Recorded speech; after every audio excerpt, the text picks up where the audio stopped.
Next ಅಪ್ಪಾಜಿ. ಸನ್ಮಾನ್ಯ ಅಧ್ಯಕ್ಷರೇ, ಇವತ್ತು ನೀವು ತಂದಿರತಕ್ಕಂಥ ಸಂತಾಪ ಸೂಚನಾ ನಿರ್ಣಯಕ್ಕೆ ಬೆಂಬಲವನ್ನು ವ್ಯಕ್ತ ಮಾಡ್ತಾ ಶಾಮನೂರು ಶಿವಶಂಕರಪ್ಪನವರು ನಮ್ಮ ಅರಸೀಕೆರೆಗೆ ಭಾಳ ನೆಂಟು. ಭಾಳ ಸಾರಿ ನಮ್ಮ ಅರಸೀಕೆರೆಯಲ್ಲಿ ಅವರ ಒಂದು ಹಿಡಿತದಲ್ಲೇ ನಮ್ಮ ಅರಸೀಕೆರೆ ರಾಜಕಾರಣವೂ ಇತ್ತು. ಅವರು ಭಾಳ ಮಟ್ಟಿಗೆ ಅವರು ಹೇಳ್ದಂಥವ್ರು ಅಲ್ಲಿ ಶಾಸಕರಾಗಿ ಆಯ್ಕೆ ಆಗ್ತಾಯಿದ್ರು. ಅವರ ಸಂಬಂಧಿಕರು ಭಾಳ ಜನ ಇದ್ದಾರೆ.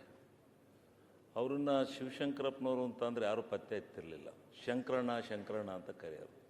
ಪ್ರತಿಯೊಬ್ಬರು ಶಂಕರಣ್ಣ ಬರ್ತಾರೆ, ಇವತ್ತು ಶಂಕರಣ್ಣ ಬರ್ತಾರೆ ಅಂತ ಭಾಳ ಅದ್ಧೂರಿಯಾದಂಥ ಆತ್ಮೀಯವಾದಂಥ ಸ್ವಾಗತವನ್ನು, ಗೌರವವನ್ನು ಅವ್ರಿಗೆ ಕೊಡ್ತಾಯಿದ್ರು.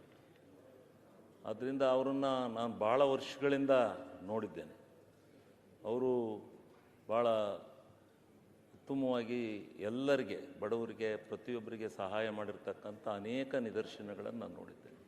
ನಾವು ಕಾಲೇಜಿಗೆ ಸೇರಿಸ್ಬೇಕಾದ್ರೆ ಅವ್ರ ಹತ್ರ ಕರ್ಕೊಂಡು ಹೋದರೆ ನಿಜವಾಗ್ಲೂ ಬಡವರಿಗೆ ಭಾಳ ಪ್ರಮಾಣದಲ್ಲಿ ಸಹಾಯ ಮಾಡಿರ್ತಕ್ಕಂಥದ್ದನ್ನು ನಾವು ಈ ಸಂದರ್ಭದಲ್ಲಿ, ಈ ಸದನದಲ್ಲಿ ಅವರನ್ನು ಕೊಂಡಾಡಬೇಕಾಗುತ್ತೆ. ಅಂಥ ಒಂದು ಪ್ರಾಮಾಣಿಕವಾದಂಥ ವ್ಯಕ್ತಿತ್ವವನ್ನು ಹೊಂದಿದ್ದಂಥವರು. ಅವರು ಎಲ್ಲ ರೀತಿಯಲ್ಲಿ ಅವರ ಆ ಒಂದು ದಾವಣಗೆರೆ ನಗರವನ್ನು ಯಾವ ರೀತಿ ಅಭಿವೃದ್ಧಿಪಡಿಸಿದ್ದಾರೆ ಅದನ್ನು ನೋಡಿ ನಾವೆಲ್ಲ ಕಲಿಬೇಕಾದಂಥ ವ್ಯವಸ್ಥೆ ಇದೆ. ಅಂಥ ಒಂದು ಉತ್ತಮವಾದಂಥ ವ್ಯವಸ್ಥೆಯಲ್ಲಿ ಆ ನಗರವನ್ನು ಬೆಳೆಸಿದ್ದಾರೆ.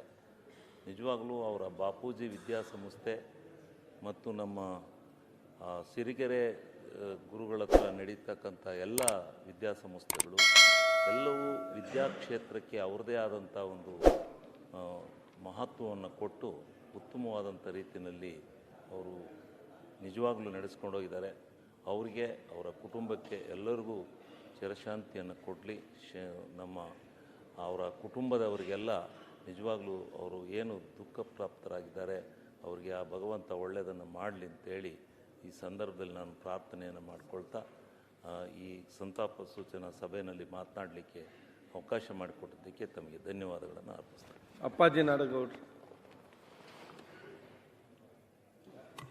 ಲೇಟೆಸ್ಟ್ ಹಾಗೂ ಇಂಟ್ರೆಸ್ಟಿಂಗ್ ಸುದ್ದಿಗಳಿಗಾಗಿ ಬಾಸ್ ಟಿವಿ ಕನ್ನಡ ಚಾನೆಲ್ನ ಸಬ್ಸ್ಕ್ರೈಬ್ ಮಾಡಿ. ಹಾಗೆಯೇ ಬೆಲ್ ಐಕಾನ್ ಪ್ರೆಸ್ ಮಾಡಿ. ಇದರ ಜೊತೆಗೆ ಫೇಸ್ಬುಕ್, ಇನ್ಸ್ಟಾಗ್ರಾಮ್, ಎಕ್ಸ್ನಲ್ಲೂ ಮಿಸ್ ಮಾಡದೆ ಫಾಲೋ ಮಾಡಿ.